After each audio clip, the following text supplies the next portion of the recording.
The moment the noble's laughter echoed through the throne room, the lacemaker knew her life was over. Sable had spent a year weaving the veil, a lattice of moonlight and shadow so fine it seemed to float. But Lord Cassian held it up with two disdainful fingers, a sneer twisting his handsome face. He declared it the work of a common spider, fit only for wrapping fish. She was a girl with ink-stained fingers and calloused thumbs, a ghost from a fallen house. And he was the sun around which this court orbited. But what no one knew was that the intricate pattern she had woven was not merely decorative. It was a language of knots and threads, an ancient ward her fingers remembered from a forgotten bloodline. And for the first time in 500 years, the king on his throne, the silent, cold lord of their world, saw his own hidden history staring back at him from the hands of a girl the world had dismissed.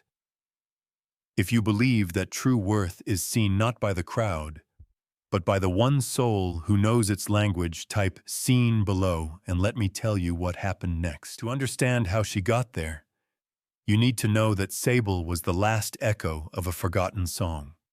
Her family, the House of Albret, had once been keepers of lore, their fingers trained not just in weaving, but in the deep grammar of patterns. They wove histories into tapestries and futures into the hems of gowns. But fortunes turned, wars were lost, and the Albrets faded into poverty and dust. All that remained was Sable, her nimble fingers, and the strange, instinctual art that flowed through them. She was a lace-maker by trade, a historian by blood. She lived in a small, cramped room in the city's artisan quarter, where the air was thick with the smell of dye and damp wool. Her world was the size of her lace pillow, her companions the dozens of bobbins that clicked and danced under her command. Her hands were her only asset, but they were also her shame in the glittering world of the aristocracy. They were strong, practical hands, the nails short, the pads of her fingers bearing the permanent press of thread, and the faint, dark stain of fixing inks. They were not the pale, useless hands of a court lady. The commission for the veil had been a miracle, a chance to earn enough to survive the coming winter. Lady Annalise, betrothed to the boorish Lord Cassian, had heard a whisper of the Albret gift and sought her out. For 12 months, Sable had worked by the light of a single candle, her eyes burning, her back aching, pouring every bit of her ancestry into the piece. The pattern had come to her in a dream, a complex web of interlocking sigils, symbols of protection and binding that felt more real, more important than any simple floral design. It felt like a prayer. Now, standing in the cold, cavernous throne room of the king, that prayer had been turned into a joke. The court, a flock of brightly colored birds, tittered behind their hands.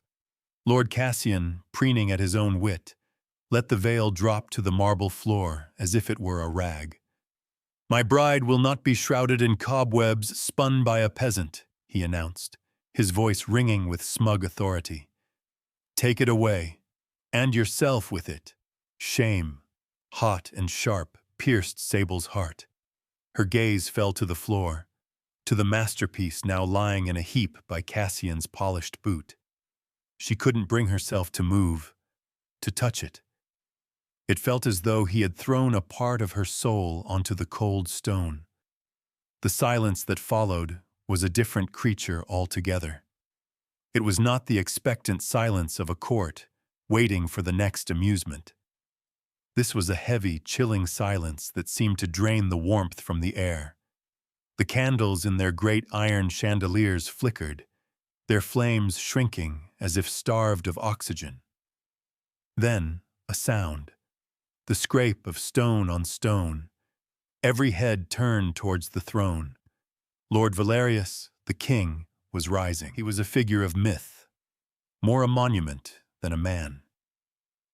He had ruled for centuries, unchanging, his face a mask of cold, aristocratic beauty. He rarely spoke, his presence alone enough to command absolute obedience. His eyes, the color of a winter twilight, were fixed not on Lord Cassian, but on the discarded lace at his feet. The shadows in the corners of the room seemed to deepen, to stretch and writhe, as if they were his to command. He moved with a fluid grace that was utterly silent, descending the dais without a single footstep echoing in the now terrified hall. The court held its collective breath. The king never left his throne during these audiences. Never. He stopped before the crumpled veil. With a slow, deliberate motion, he bent and lifted it. His long, pale fingers, impossibly gentle, spread the delicate fabric.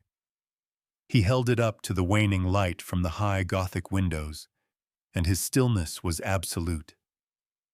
He was not looking at the quality of the thread or the evenness of the stitches. He was reading it, his gaze, sharp as obsidian shards, lifted from the lace and found Sable. He saw her, truly saw her, past the mended dress and the stained fingers. He saw the ghost of House Albret standing before him. His voice, when it came, was like the tolling of a deep bell, resonant and cold and carrying to every corner of the hall. "You are Lord Cassian?" he asked, though it was not a question. Cassian, his bravado evaporating into a film of cold sweat, managed a bow. "Your Majesty, you find this work inadequate?" The king's fingers traced one of the sigils in the lace, a complex knot representing a binding. "It is common, Your Majesty, unworthy of my station." Cassian's voice was a thin, reedy thing now. The king's eyes remained on Sable. "The girl's name." It was a command. "Sable Albret, Your Majesty," she whispered, her voice barely a thread of sound. "Albret," the king repeated, the name a strange caress on the air. He looked back at Cassian, and for the first time, a flicker of something other than glacial indifference crossed his features. It was a terrible, predatory focus. "You have a keen eye for value, my lord. So keen, you mistake a royal standard for a cobweb. You mistake a diamond for a shard of glass." He folded the veil with a reverence that stunned the court into deeper silence. He held it in one hand, then took a step towards Sable. The air around him was frigid, a pocket of deep winter in the grand hall. "Sable Albret," he said, his voice now softer, yet more potent. "Your commission with the House of Volkov is concluded. You have a new patron." He did not wait for an answer. He turned his gaze upon the stunned court. "This artisan is now under my personal protection. She will reside at Blackwood Manor. Her work is mine and mine alone. Let it be known that any insult to her is an insult to the crown." His eyes found Cassian's one last time. A shadow seemed to pass over the noble's face, making him flinch as if struck. "Consider your betrothal gift delivered. To me." With that he turned, the magnificent lace held carefully in his hand, and gestured for Sable to follow. A royal guard, his face as pale as his master's, stepped forward to escort her. Numbly, Sable walked, her worn boots making small, shuffling sounds on the marble. She followed the silent king out of the throne room, leaving behind a court frozen in disbelief and a disgraced lord who had just made the most powerful enemy in the world. The journey to Blackwood Manor was a blur. A carriage of black lacquer and unadorned silver waited, the horses stamping restlessly, their breath pluming in the unnaturally cold air. Sable sat opposite the king, the space between them charged with a terrifying, silent energy. He did not speak. He simply watched her, his twilight eyes missing nothing: the fraying cuff of her sleeve, the way her hands trembled in her lap, the smudge of ink on her knuckle. She had never felt so scrutinized, so utterly transparent. It was not a leering gaze, but something far more intense. It was the look of a scholar examining a rare text, of a general assessing a key piece of terrain. It was the look of a predator who had finally found something it had been hunting for a very, very long time. Blackwood Manor was not a place of light. It rose from the mists of the northern forests like a spike of black stone, its towers clawing at the perpetually overcast sky. No joyous banners flew from its ramparts. No welcoming lights burned in its windows. It was a place of secrets, a fortress of solitude. Inside, the silence was even deeper than in the carriage. Vast halls were lit by sparse candelabras, the flames barely disturbing the thick, ancient shadows that clung to the ceilings and pooled in the corners like spilled ink. The air was cold, scented with beeswax, old paper, and something else, something metallic and vaguely unsettling, like ozone after a lightning strike. The king, Lord Valerius, led her himself. His stride was soundless on the stone floors. He guided her through a labyrinth of corridors to a wing of the manor that felt different. The air here was even colder, and the silence was heavier, freighted with a waiting presence. They stopped before a pair of immense doors carved from what looked like petrified wood, banded with dull, gray iron. He pushed one open. It moved without a sound. The room beyond was a library, but not like any Sable had ever imagined. It was a vast, circular chamber, its walls lined from floor to a domed ceiling with books bound in dark leather. A single, massive table of polished obsidian dominated the center of the room. But it was not the books that held her attention. It was what stood upon that table. A sarcophagus. It was made of the same dark, veined stone as the king's throne, and it was covered, utterly covered, in carvings. Her breath caught in her throat. They were the same symbols she had woven into the veil: the knot of binding, the spiral of containment, the sigil of deep sleep. 1,000 patterns she knew in her bones, her blood, her very soul. "You recognize this," Lord Valerius stated.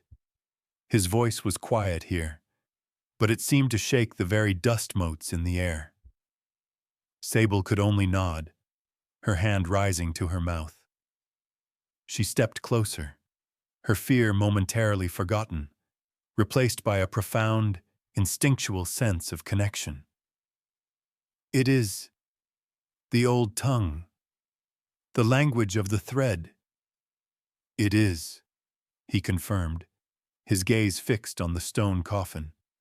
"It is a seal, a prison, and it is failing." He gestured for her to come closer. As she neared the sarcophagus, she felt it, a low, discordant hum that vibrated in her teeth, a malevolent pressure against her mind. The chill in the room was not natural.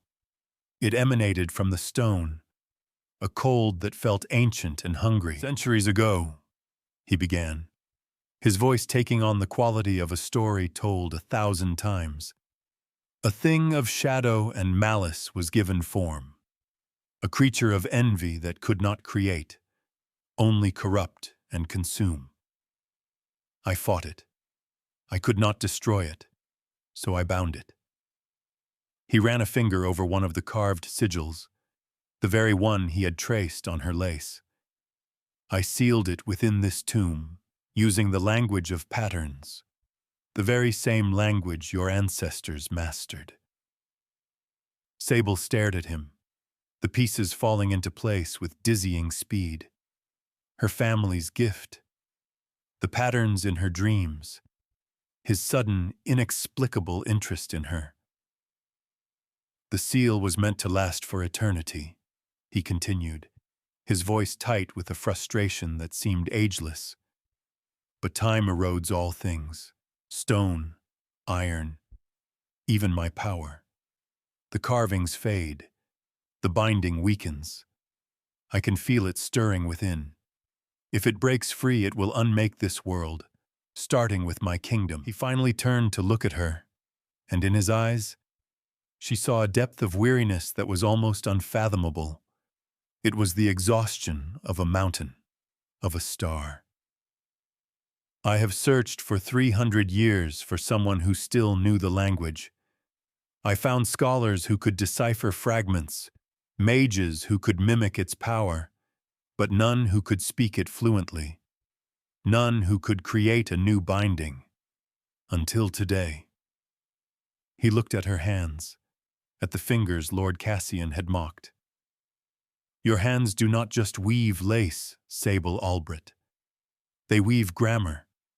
They speak the language of creation and uncreation. I saw it in that veil. You have the gift of your bloodline, pure and unbroken.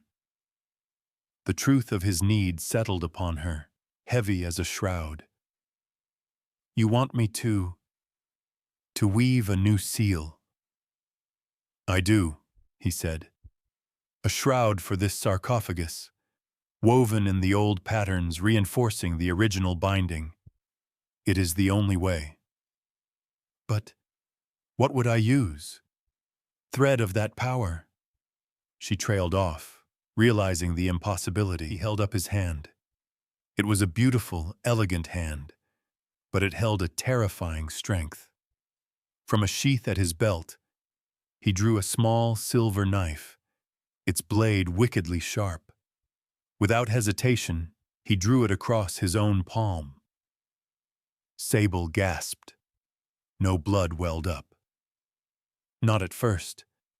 Instead, from the thin red line, a single shimmering thread of silver began to emerge, spinning itself out of the wound. It was followed by another, and another, until a small, glistening pool of liquid silver lay in his palm. Then, slowly, dark, crimson blood began to well up around it, mingling with the metal. The thread must be of me, he said, his voice strained. My life, my power, spun with silver from the heart of the earth. It is the only material strong enough to hold the binding. He looked at her, his expression grim. It is not a task I can ask of you. It is a task I must beg you to undertake. For all of us. He needed her. Not as a curiosity, not as a pet artisan, but as a savior. The king who commanded the world was on his knees, metaphorically, before her. He saw her not as a poor lace-maker, but as the one person in all existence who held the key to his eternal struggle. All her life she had been invisible, overlooked, her skills dismissed as a quaint feminine craft. Now, the most powerful being she had ever known was telling her that her craft could save the world, that her hands, her stained, calloused hands, were the most important things in his entire kingdom. The fear was still there, a cold knot in her stomach. But beneath it, something else was blooming. A fierce, defiant pride. A sense of purpose so profound it made her dizzy. She looked from his bleeding hand to the terrible sarcophagus, and then back to his waiting eyes. I will do it, she said, her voice clear and steady. Would you have stayed when you learned the thread for your work would be spun from a king's own blood and power, binding you to his ancient, terrifying fate? Tell me in the comments, and if you are not subscribed yet, join this family. The days that followed fell into a strange, intense rhythm. The great library became Sable's entire world. A loom of ancient, dark wood was brought for her, its frame inlaid with silver runes that mirrored the carvings on the sarcophagus. Her small lace pillow and bobbins were set aside. This was a work on a scale she had never imagined. Every evening, as dusk bled through the high, arched windows, Lord Valerius would come to her. The ritual was always the same. He would sit in a heavy carved chair near the loom, the firelight casting his features in sharp relief, making the shadows of his face seem deeper. He would extend his hand, and with the silver knife, make the cut. Sable would take the bowl of shimmering, blood-laced silver and begin the delicate process of spinning it into thread. It was an alchemical process, one her hands just knew how to do. The substance was cool to the touch, yet it hummed with a latent energy, a contained power that made the hairs on her arms stand up. The thread she spun was finer than a spider's silk, but stronger than steel, a filament of moonlight and lifeblood. He would watch her for hours, his stillness absolute. At first, his silence had been unnerving, but Sable began to find a strange comfort in it. It was not an empty silence. It was a watchful, appreciative silence. He watched the way her fingers flew, the way she coaxed the impossible material into a perfect, uniform thread. He watched the frown of concentration on her face, the way she bit her lip when a strand proved difficult. And they began to talk. It started with the work.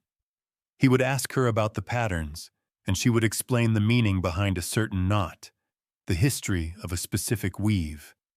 He, in turn, would tell her the true story behind the myths she had only half known, confirming that the sigil for warding was first woven by her ancestor to protect a village from a plague of nightmares he himself had witnessed. His knowledge was terrifying in its scope. He spoke of empires that were now dust, as if he had dined with their kings. He described the stars in the sky not as they were now, but as they had been 1,000 years ago. He was a living library, and in her presence, he seemed to be opening his pages for the first time in centuries.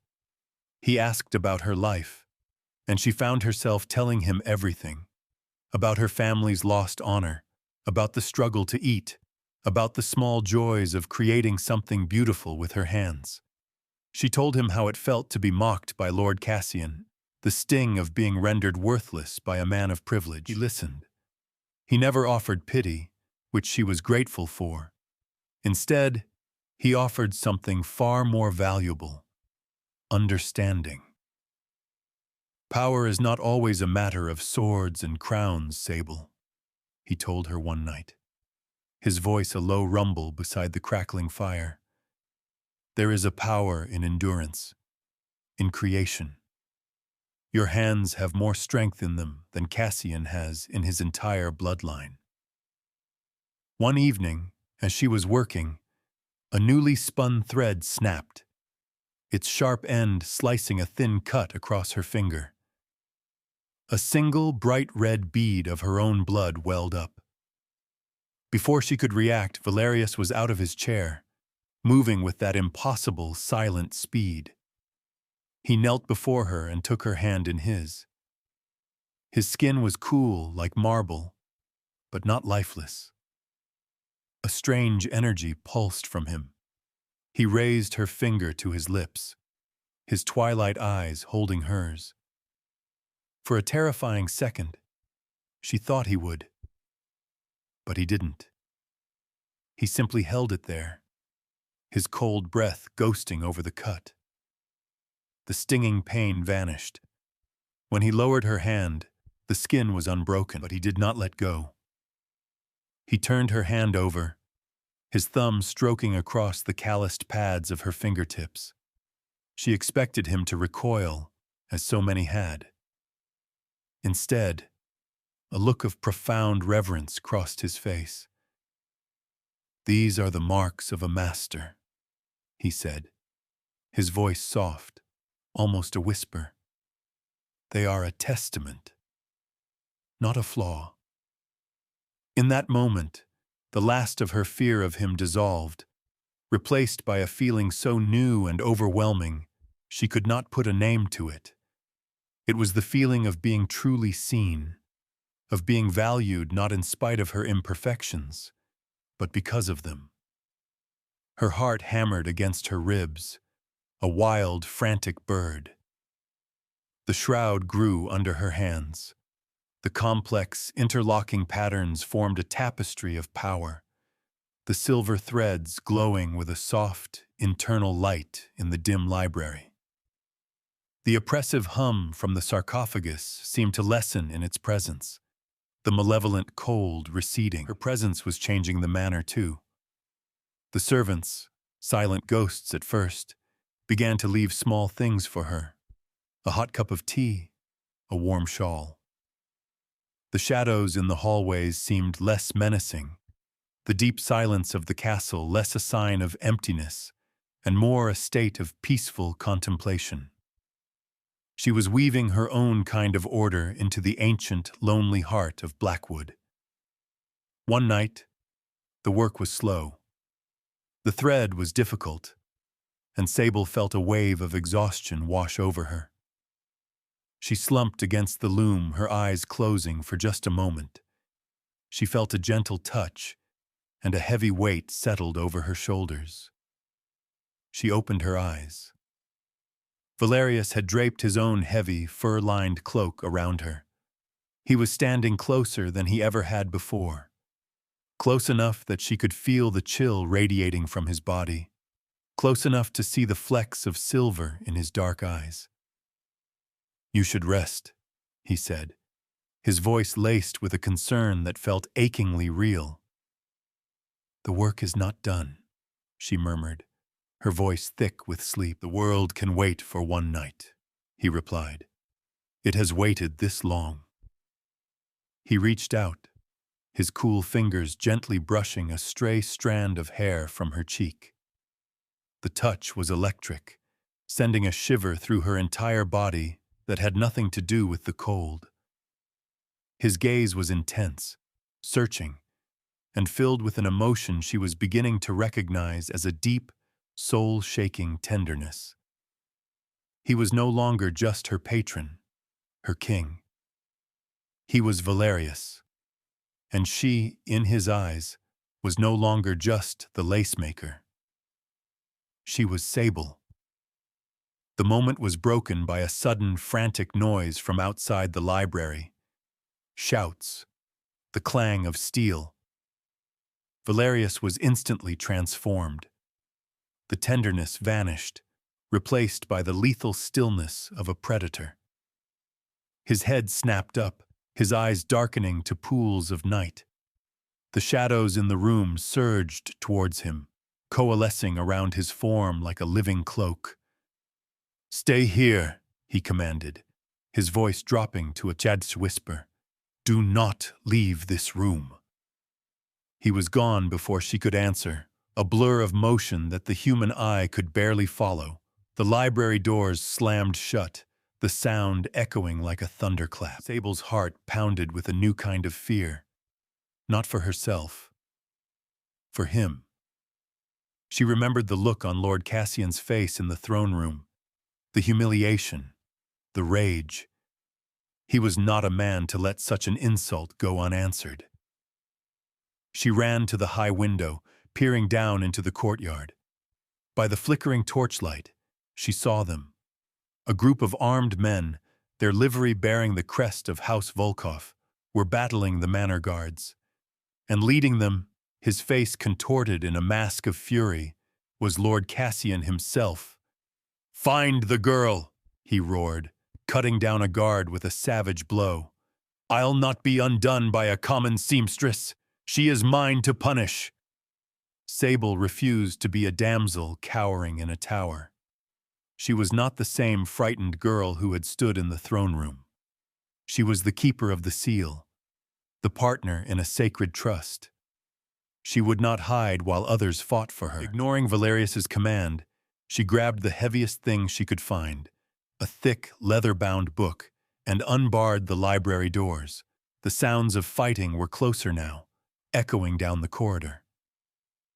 She saw Valerius, a whirlwind of black, moving through the intruders. He was not using a weapon. He did not need one. His hands were blurs, his strength inhuman. Men were thrown against walls with bone-shattering force, but there were too many of them. While he was engaged with 3 men, another, a hulking brute with an axe, broke away and charged down the hall, towards her. Sable stood her ground, her knuckles white on the spine of the book. The man grinned, his teeth yellow in the torchlight, raising his axe. He never completed the motion. A streak of absolute darkness shot past her. Valerius was suddenly there, between her and the axeman. His back was to her, but she saw the change. His eyes were no longer twilight gray. They were blazing, solid crimson. The shadows around them were no longer just shadows. They were writhing, semi-solid tendrils, lashing out from his body. "You will not touch her!" he snarled, and his voice was not human. It was a guttural sound from the dawn of time, full of ancient rage. The axeman froze, his face a mask of pure terror. Valerius's hand shot out, impossibly fast, and seized the man by the throat. There was a sickening crack, and the brute crumpled to the floor. Valerius turned, his crimson eyes finding hers. He was breathing heavily, his chest rising and falling, the glamour of the calm, cold lord utterly stripped away. She was seeing him for what he was, an ancient, powerful, and terrifying creature of the night. A true king of shadows. The vampire king in his full and terrible glory. She did not scream. She did not run. She met his gaze, her heart aching with a fierce, protective loyalty. "Are you hurt?" she asked, her voice shaking only slightly. The red in his eyes receded, replaced by astonishment. He looked at her, then at the carnage around him, as if seeing it for the first time through her eyes.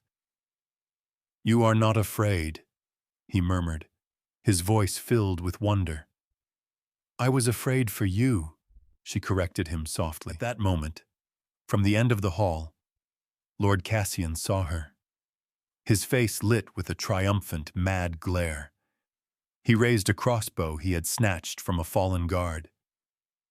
"If I cannot have you, Spider, then neither will he." He fired. Everything seemed to slow down. Sable saw the bolt leave the string, a black streak arcing through the air directly toward her heart. There was no time to move, no time to even cry out. But Valerius was not bound by human time. He moved. He was a whisper, a shadow, a thought. He was in front of her, his body shielding hers, and he caught the iron-tipped bolt in his bare hand, inches from his chest. The force of it should have pierced his palm through. It stopped dead, cracking the air with the sudden halt of its momentum. He looked down at the bolt in his hand. Then his gaze, now colder and deadlier than a frozen grave, rose to meet Lord Cassian's. The last of Cassian's men, seeing this impossible feat, dropped their weapons and fled into the night. Cassian stood alone, trembling, the crossbow slipping from his nerveless fingers. Valerius began to walk towards him, each step a deliberate, final judgment. The shadows in the hall swirled at his feet, rising like a tide. "You came into my home," he said, his voice terrifyingly calm. "You attacked my people, and you tried to harm what is mine." He stopped a foot from the petrified noble. "Your life is forfeit." Sable stepped out from behind him. "No," she said, her voice ringing with newfound authority. Valerius paused, turning his head slightly to look at her, his surprise evident. "Death is too easy for him," she said, her eyes burning with a cold fire she didn't know she possessed. "He wanted to make me nothing. He wanted to strip me of my worth. Let him live with what he has created." She looked directly at Cassian, whose face had crumpled in terror. Let him live to see the common spider he mocked become the savior of his kingdom. Let him live as nothing. Valerius studied her for a long, silent moment. A slow, dangerous smile touched his lips. It was the first time she had ever seen him smile. It was a terrifying, beautiful thing. He turned back to Cassian and lifted his hand. The shadows at his feet surged forward, engulfing the screaming nobleman. When they receded, Cassian was still standing there, unharmed, but his eyes were vacant. His mind wiped clean of all memory, all pride, all purpose. He was a hollow shell, a man who was no longer there. Valerius turned back to Sable. He gently took the heavy book from her hands and set it aside. Then he cupped her face in his cool hands, his thumbs stroking her cheeks. "You are right," he murmured. "You are a creator, not a destroyer." The great shroud was finished a week later. It was magnificent, a shimmering masterpiece of silver and power, the ancient sigils glowing with a soft, steady light. Together, they draped it over the sarcophagus. As the last corner fell into place, the malevolent hum ceased. The unnatural cold in the room vanished, replaced by a neutral, peaceful silence. The seal was whole again. The shadow was bound. Sable felt a wave of relief so profound her knees went weak. Valerius caught her, his arm a steady, strong band around her waist. "It is done," he said, his voice filled with a gratitude that was centuries deep. "You have saved us." He did not let her go. He kept her close, his other hand coming up to touch her hair. "But the world must know what you have done. Your honor must be restored." He brought her back to the royal court. The throne room was just as she remembered it. The glittering nobles, the cold marble, the high Gothic windows. But this time she was not a petitioner. She walked at the king's side. A murmur went through the crowd as they saw her. They saw her plain, dark dress, but they also saw the way the king of 1,000 years looked at her. They saw the way his hand rested on the small of her back, a clear, possessive claim. Lady Annalise was there, her face pale. Near her stood a vacant-eyed man who looked vaguely like Lord Cassian, drooling slightly onto his fine silk doublet. Valerius led Sable to the foot of the dais. He did not ascend his throne. He turned to face the court, his arms still around her. "You may remember this woman," his voice boomed, silencing the whispers. "You witnessed her being scorned in this very hall. You watched as her work, her legacy, was trampled underfoot by a fool." His eyes swept the room, and nobles who had laughed that day shrank from his gaze. "You saw a lacemaker," he continued. "I saw the warden of the Blackwood Seal. You saw common hands. I saw the hands that reinforced the ancient prison that keeps the Eater of Light from devouring this world. The hands that saved every single one of you." A collective gasp went through the room. This was the work of the legendary vampire king, a protector who operated in shadows, his deeds whispered about, but never confirmed. "House Albret is restored," he declared. "Sable Albret is to be afforded all the rights and honors of the highest nobility. Furthermore," he paused, turning to look down at her, his expression softening into something devastatingly tender, "she has accepted a new title, that of my queen." He did not wait for the court's reaction. He took her hand, her strong, calloused, ink-stained hand, and lifted it to his lips. In front of the entire world that had dismissed her, He kissed her fingers with a reverence one would reserve for the holiest of relics. He sealed her honor, not with a crown or a jewel, but with an act of profound public devotion. He showed them all that what they saw as worthless, he held as priceless. Months later, Sable stood in the quiet of the great library. The sarcophagus was silent, the shroud gleaming softly in the candlelight. The room was no longer cold. It was their sanctuary. She traced the patterns on the shroud, her fingers dancing over the familiar sigils. She felt a presence behind her and smiled without turning. "The binding will hold for another 1,000 years," Valerius said, his voice a low murmur near her ear. He wrapped his arms around her from behind, pulling her back against his chest. "And after that?" she asked softly. "After that," he said, "its warden will know what to do." She leaned her head back against his shoulder, looking at their reflection in the polished obsidian table. A mortal woman and her immortal king. "1,000 years is a long time," she whispered. "Longer than I have." He was silent for a moment. Then he gently turned her in his arms to face him. He looked into her eyes, his own filled with the weight of all his centuries and all his love for her. "It does not have to be," he said, his voice gentle. "The choice is yours. It will always be yours. I will love you for a day or for 10,000 years. All you must do is choose." He was not offering a dark curse or a shadowed bargain. He was offering a future, together. He was offering eternity, but only if she wanted it. He had seen her. He had valued her. And now he had given her the one thing no one else ever had: a choice.